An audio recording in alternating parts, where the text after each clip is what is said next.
ये question comprehension 3 है।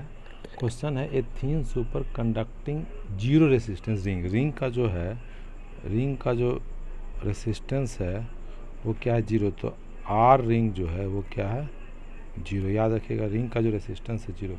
Is held above a vertical long solenoid as shown in the figure. ठीक है, the axis of symmetry of the ring is same to that of the solenoid. जो solenoid है, ये देखिएगा solenoid है, ये सोलेनॉइड है, ये इसमें करंट मान लीजिए किसी तरीके से फ्लो रहा है। यहाँ पे एक रिंग है, तो इस सेंटर जो रिंग का होगा उसके एक्सिस जो होगा वो सब एक लाइन में है। रिंग का जो सेंटर है और सोलेनॉइड का जो एक्सिस है सब एक लाइन में है। इसका रेसिस्टेंस क्या है, जीरो है। इसका रेडियस क्या है, आर नोट है। रिंग का रेडियस आर नोट है। अब देखते हैं क्या क्या क्वेश्चन है।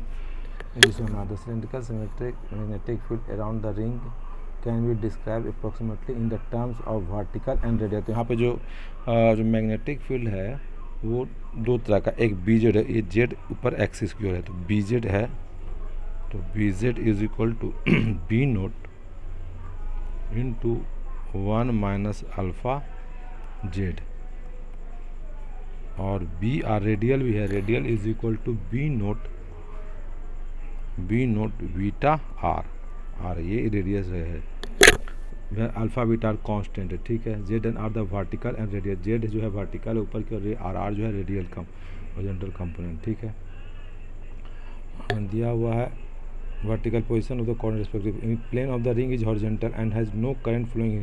बोला कि इनिशियली जो है at T is equal to zero, at T is equal to zero ring में कोई करंट नहीं फ्लो कर रहा। तो रिंग में जब कोई करंट नहीं फ्लो करेगा इसका मतलब उस पर कोई फोर्स नहीं लग रहा। Horizontal no current flowing in its it start to move down. तो नहीं होगा तो उसमें कोई फोर्स नहीं है, तो वो फ्री फॉल होगा। लेकिन जैसे ही नीचे गिरना शुरू करेगा उसके थ्रू फ्लक्स चेंज होगा। इसके इस जो सोलेनॉइड से जो फ्लक्स जा रहा है वो चेंज होगा। फ्लक्स जब चेंज होगा तो उसमें करंट, उस फ्लक्स जब चेंज होगा तो करंट डेवलप होगा। जब करंट डेवलप होगा, इसकी करंट डेवलप होगा तो उस पर एक फोर्स लगेगा। देख लेते हैं आगे क्या क्या है। Given diagram point O is on the axis. ठीक है, तो अब देखिएगा, तो रिंग पे जो फ्लक्स जो होगा, तो फ्लक्स जो होगा तो एक तो फ्लक्स जो होगा मैग्नेटिक फील्ड कितना, रिंग का एरिया कितना हो जाएगा, पाई आर स्क्वायर। तो एक तो हो जाएगा जो जेड डायरेक्शन में जो मैग्नेटिक फील्ड है उसके कारण हो जाएगा B Z and two pi R naught square. ये हुआ किसी से। और चूँकि रिंग जो है, रिंग में भी जो है करंट फ्लो होगा, उसके कारण से भी एक induced EMF, induced flux develop होगा। उसको हम लोग एल आई से नोट करते हैं, ये होगा। और जो फ्लक्स चेंज का जो हम लोग डिफ्रेंशिएट करेंगे D phi by D T जब करते हैं, हम D phi by D T करते हैं तो वो होता है potential drop, potential V, potential हमको मिलता है। अब वी इज इक्वल टू होगा रिंग का रेसिस्टेंस इनटू उसमें जो करंट फ्लो कर रहा है, यही हमारा हो जाएगा रिंग का जो रेसिस्टेंस। चूँकि हमको दिया हुआ है कि रिंग का जो रेसिस्टेंस क्या सुपर कंडक्टिंग है तो जीरो है। इसका मतलब ये हुआ कि इसमें जो flux D five by D T is equal to zero. This imply किसी का जीरो कब होता है, जब वो कांस्टेंट, मतलब फाई कांस्टेंट हो जाए। यहाँ से ये पता चल गया कि उसके अंदर रिंग के से जो फ्लक्स होगा वो हमेशा कांस्टेंट हो, कुछ वैल्यू घटेगा तो कुछ वैल्यू बढ़ेगा। तो यहाँ से हमारा आ गया कि V Z phi is equal to V Z pi R naught square plus L I is equal to constant. ये कांस्टेंट है। और इनिशियल कंडीशन से हम लिखा सकते हैं, इनिशियली दिया हुआ है कि इनिशियल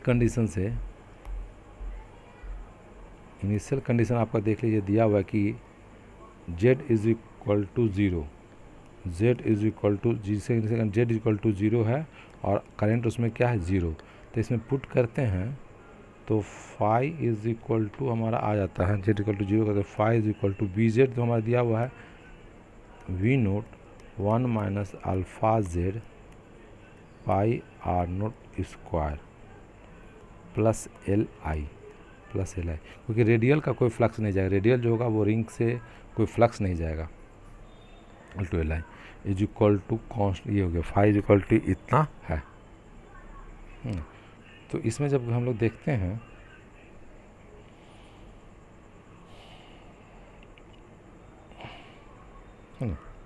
तो करंट तो यहाँ जीरो है, तो ये जीरो हो गया। तो यहाँ से फ्लक्स जब निकलेगा तो फ्लक्स हमारा हो जाएगा, ये जेड भी जीरो हो जाएगा। तो सिंपली आ जाएगा B naught pi R naught square, B naught pi R naught square. Initial में इतना फ्लक्स इससे जा रहा होगा, इतना फ्लक्स इससे जा रहा, यही फ्लक्स जब हम लोग इस फार्मूला में यूज कर देते हैं, इसी फार्मूला में लगा देते हैं, और ये फ्लक्स जब इनिशियली जा रहा हो तो ये वैल्यू हमेशा कांस्टेंट रहेगा, मतलब कुछ बढ़ेगा तो कुछ घटेगा, मतलब फ्लक्स जो है ये जिससे जा रहा है B Z pi R naught square plus L I, वो हमेशा इसके वैल्यू के बराबर होगा। तो इसको जब हम लोग पुट करते हैं, जब हम लोग इसको पुट करते हैं तो देखिएगा,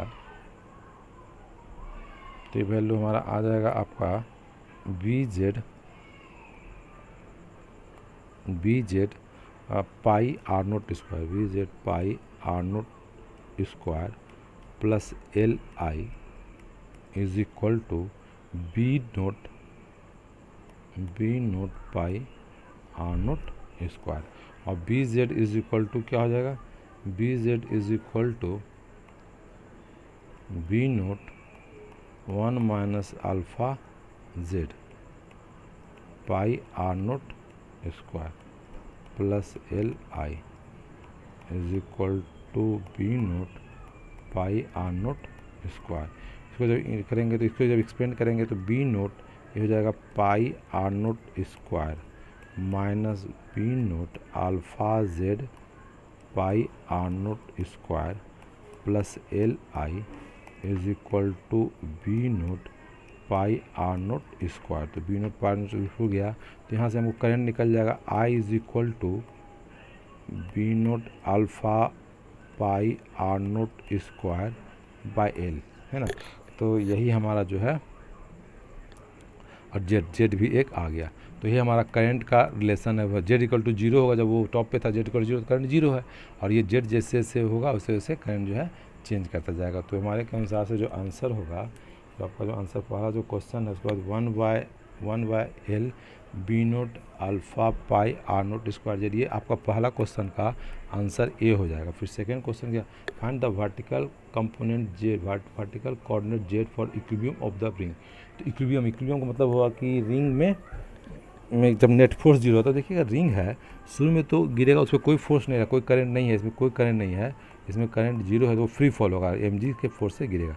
लेकिन जैसे ही नीचे गिरेगा इसके थ्रू फ्लक्स चेंज करेगा, तो फ्लक्स चेंज करेगा तो ऑटोमेटिकली इसमें क्या होगा, पोटेंशियल डिफरेंस क्रिएट होगा, और वही पोटेंशियल डिफरेंस इसमें करंट फ्लो कराएगा। तो करंट जैसे ही फ्लो कराएगा तो इसमें करंट के कारण से एक फोर्स लगेगा। देखिएगा ये रिंग है, तो रिंग पे जो है इसमें मान लीजिए करंट कुछ फ्लो करने लगा आई, तो एक जेड डायरेक्शन में है एक बी जेड फोर्स लग रहा है, एक रेडियल डायरेक्शन में क्या लग रहा है, बी आर। तो देखिएगा बीजेड के कारण से जो हम लोग जो फोर्स लगाते हैं मैग्नेटिक फील्ड के कारण से करंट कैरिंग लूप पे जो फोर्स होता है वी इज इक्वल टू होता है I D L cross B, ये फॉर्मूला होता है डी एल क्रॉस बी। तो डी एल जो होगा रिंग का जो डायरेक्शन होगा, वही रिंग का जो छोटा सा एलिमेंट लेंगे वो हमारा छोटा सा डी एल हो जाएगा। अब मैग्नेटिक फील्ड ऊपर की ओर, तो जब हम लोग जब क्रॉस प्रोडक्ट लेते हैं मैग्नेटिक रिंग करते हैं तो देखते हैं ये जो बाहर के, तो बीजेड के कारण जो फोर्स लग रहा है वो बाहर क्यों लग रहा है, आप लोग कर सकते हैं क्रॉस प्रोडक्ट लेकर देख सकते हैं बाहर क्यों लग रहा है। तो यहाँ पे जो बीजेड का जो फोर्स लग रहा है वो सब रिंग के बाहर होगा, तो नेट फोर्स जो होगा ड्यू टू बीजेड जो होगा वो क्या हो जाएगा, जीरो होगा। अब रेडियल डायरेक्शन में जब लेते हैं बी आर जो रेडियल डायरेक्शन में लग रहा है उसके कारण जब लेते हैं तो देखिएगा रिंग का जो छोटा सा एलिमेंट ले रहे हैं और ये रेडियल डायरेक्शन, तो बी आर ये देख रहे हैं कि नीचे की ओर फोर्स लग रहा है। तो बी आर जो मैग्नेटिक फील्ड जो रेडियल डायरेक्शन में उसके कारण से फोर्स क्या लग रहा है, बी आर देखिएगा बी आर जो होगा बी वो उसके कारण से ऊपर की ओर फोर्स लग रहा है, ऊपर की करंट का डायरेक्शन देख लीजिए, करंट का डायरेक्शन ऊपर की ओर फोर्स लग रहा है, मतलब एम जी नीचे लग रहा है और करंट का जो है ऊपर की ओर फोर्स लग रहा है। तो हम लोग देख लेते हैं, तो यही हमारा हो जाएगा, तो ऊपर की ओर फोर्स लग रहा है तो वो वैल्यू जो हो जाएगा एफ रेडियल के कारण जो होगा, एफ रेडियल के कारण जो फोर्स होगा आई तो हम लोग ये निकाल चुके हैं आई, और डी एल की जगह पे क्या हो जाएगा, टोटल रिंग का जो लेंथ है 2 pi R naught and two magnetic field radial है, तो रेडियल के कारण जो हमारा आ गया वो दिया हुआ है कितना बी नोट बीटा आर, और आई की जगह पे हम लोग पुट कर देते हैं B naught alpha pi R naught square Z by L, और ये हो जाएगा 2 pi R naught and two फिर हो जाएगा बी नोट बीटा आर, ये वाला ये पूरा हम लोग उसको उतार दिए जो है पूरा यहाँ पे इतना आ गया। तो इसको थोड़ा सिंप्लीफाई करेंगे तो देखिएगा ये हमारा जो है ये सिंप्लीफाई करेंगे तो ये हमारा जो है ये इस टाइप से दिखेगा, देखिएगा। सॉरी कहाँ गया, हाँ ये जो F I is equal to F radial जो लग गया वो ऊपर क्यों लग रहा है, एफ रेडियल जो है वो ऊपर क्यों लग रहा है, वो कितना हो जाएगा beta naught alpha pi R naught square, alpha pi R naught square Z, alpha Z. उसके बाद फिर आ जाता है 2 pi R naught and two beta naught beta और आर, यही हो गया। और डिवीज़न शायद एल से हो जाता है, इसको जब सिंप्लीफाई करेंगे तो देखिएगा 2 बाहर निकल गया, पाई स्क्वायर हो जाएगा, 2 pi square, beta naught square हो जाएगा, और फिर बीटा नोट का काम हो गया, अल्फ़ा पाई का काम हो गया, फिर 2 का भी काम हो गया। अब आर स्क्वायर है, आर नोट है यहाँ, और ये आर नोट यहाँ, तो आर नोट 4 हो गया, बच गया अल्फ़ा बीटा, और अल्फ़ा बीटा हो गया और जेड हो गया, और डिवाइडेड बाय एल, ये हो गया रेडियल जो फोर्स ऊपर क्यों लग गया। तो उस पर net acceleration mass into acceleration is equal to mg, तो फोर्स नीचे है, अब माइनस क्या हो जाएगा, माइनस हो जाएगा ये वाला फोर्स एफ रेडियल,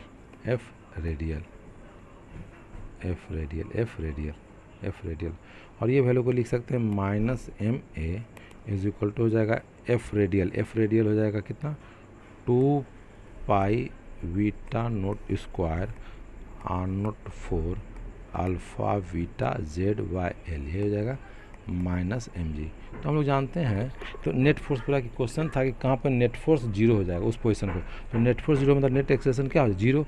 तो जीरो होगा तो यहाँ से जेड कोऑर्डिनेट हमें निकल जाएगा, Z is equal to M G L divided by 2 pi beta naught square R naught 4 alpha beta. तो यही हमारा आज का इसमें देखिए कौन सा हो जाएगा, जेड कोऑर्डिनेट नीचे क्यों जाएगा, नीचे ये निगेटिव साइन होगा, तो एम जी एल है 2 पाई तो एम जी एल 2 पाई तो है आ रहा है, पाई तो हमारा आ रहा है 2 पाई, और 2 पाई है, 2 पाई स्क्वायर भी है क्या, 2 पाई स्क्वायर शायद आ रहा है, देखें तो पाई, हाँ पाई स्क्वायर है सर, पाई स्क्वायर देखिए यहाँ पाई है और यहाँ पाई स्क्वायर होगा, पाई स्क्वायर यहाँ आ गया, तो ये पाई स्क्वायर हो गया, तो 2 पाई हो गया आपका जो आंसर हो जाएगा, 2 beta naught square R naught 5 pi square beta alpha beta. ये शायद आंसर आपका जो है बी आंसर आ रहा है, इसे देख लीजिएगा, आंसर यही आंसर है आपका, ये बी आंसर आपका आ रहा है, ठीक है। तो इससे इस पोजीशन पे क्या होगा, इक्विलिब्रियम होगा, नेट फोर्स जीरो होगा, तो इक्विलिब्रियम हो गया मतलब लेकिन उसके पास तब तक वेलोसिटी आ जाता है, तब तक ऊपर से नीचे गिर रहा है, इक्विलिब्रियम आया लेकिन तब तक उसके पास नेट फोर्स जीरो हुआ, लेकिन तब तक वो वेलोसिटी आ गया। तो फिर जैसे ही नीचे जाएगा तो अब फोर्स ऊपर की ओर जा, तो अब नीचे आएगा लेकिन उसका धीरे धीरे घटते उसका फोर्स जीरो होगा, और फिर वो ऊपर की ओर जाएगा, तो इस तरह से वो एसएचएम करना शुरू होगा, क्योंकि नेट फोर्स जैसे नीचे यहाँ पे वेलोसिटी क्या है जीरो, लेकिन जैसे नीचे गिरना शुरू करेगा यहाँ पे नेट फोर्स जीरो है, फोर्स जीरो हो गया लेकिन तब तक उसके पास वेलोसिटी नीचे की ओर आ गया, तो वो नीचे की ओर आ रहा है, यहाँ पे आते आते वेलोसिटी जीरो होगा, लेकिन तब तक यहाँ पे ऊपर का फोर्स बढ़ जाएगा, फिर वो ऊपर की ओर जाएगा, ऊपर की होगा फिर घटेगा, फिर नीचे की ओर आएगा, फिर इस तरह से वो एसएचएम करता रहेगा। तो एसएचएम करेगा तो हम लोग इसका देख लेते हैं, ऐसे भी यहाँ से निकाल सकते हैं हम लोग, देखिए उसका क्या होगा। तो देखिए एक्सेलरेशन इज इक्वल टू यहाँ जो हमारा आ रहा है M A is equal to इतना जेड, तो हम लोग पता है कि जो एसएचएम करता है हम लोग को ये प्रूव करना होता है कि जो एक्सेलरेशन है वो डायरेक्टली प्रोपोर्शनल है कुछ स्मॉल डिस्टेंस का। तो अल्फ़ा को जो ए को लिखते हैं जब के एक्स लिखते हैं तो यही के हमारा क्या होता है, omega square is equal to K हो जाता है, तो omega equal to root under K कर देते हैं, और टी इज इक्वल टू हम लोग क्या करते हैं 2 पाई बाय ओमेगा, यही हमारा टाइम पीरियड हो जाता है। तो यहाँ पे भी देखिएगा कि ये जेड ये जो है ये पूरा जो है ये ओमेगा स्क्वायर को डिनोट कर रहा है, ये पूरा टर्म जो है ओमेगा स्क्वायर को, एक्सेलरेशन को हम लेते हैं, एक्सेलरेशन इज इक्वल टू करेंगे यहाँ पे देखिएगा, acceleration is equal to A is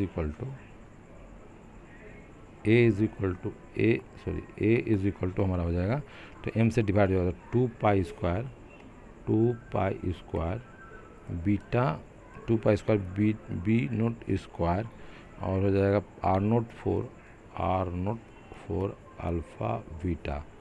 alpha beta हो गया बाय एल बाय एम से एक्सेलरेशन, और यहाँ पे जेड कोऑर्डिनेट आ गया जेड, अब माइनस जी, ये माइनस जी। तो देखिएगा ये पूरा टर्म जो है डायरेक्टली प्रोपोर्शनल टू क्या लिख सकते हैं, ए डायरेक्टली प्रोपोर्शनल टू जेड है, तो यहाँ पे जो कांस्टेंट टर्म आएगा वही कांस्टेंट टर्म हमारा, इसी को लिखते हैं omega square is equal to लिख देते हैं 2 pi square beta square R naught 4 alpha beta by L M. तो ओमेगा करेंगे तो ये रूट अंडर हो गया। तो time period T is equal to 2 pi by omega. तो 2 पाई बाय ओमेगा जब करेंगे तो एल एम ऊपर चला जाएगा और नीचे में टर्म आ जाएगा 2 pi square beta square R naught 4 alpha beta root under. अब यहाँ जो बाहर निकलना है निकाल दिए, 2 पाई हो गया। यहाँ से देखिएगा पाई बाहर निकल दिया, 2 को भी कर सकते हो, 2 से ऊपर मल्टीप्लाई कर दिए और 2 से डिवाइड कर दिए, तो ये 4 हो गया। तो 4 को बाहर निकाल 2 कर दिए, पाई भी बाहर निकल गया। बीटा नोट स्क्वायर तो बीटा भी निकल गया, बीटा नोट निकल गया। R4 है तो आर नोट स्क्वायर निकल गया। तो रूट अंडर से बच जाएगा L M by alpha beta. 2 pi cut गया तो बच जाएगा क्या, 1 by beta naught R naught square root under L M by alpha beta. और यही हमारा टाइम पीरियड हो जाता है, यही हमारा टाइम पीरियड हो जाता है। देख लेते हैं ये कौन सा आंसर है जो मैच कर रहा है। ये हो जाएगा 1 by beta naught R naught square 2 ml, 2 हो जाएगा ना, 2 ऊपर से मल्टीप्लाई कर चुके हैं, 2 ml बाय अल्फ़ा बीटा। तो शायद ये आंसर जो है आपका 1 से ए से मैच कर, थर्ड क्वेश्चन का जो आंसर ए से मैच कर रहा है। आप लोग देख लीजिएगा, है ना। कुछ डाउट होगा तो पूछ लीजिएगा, ठीक।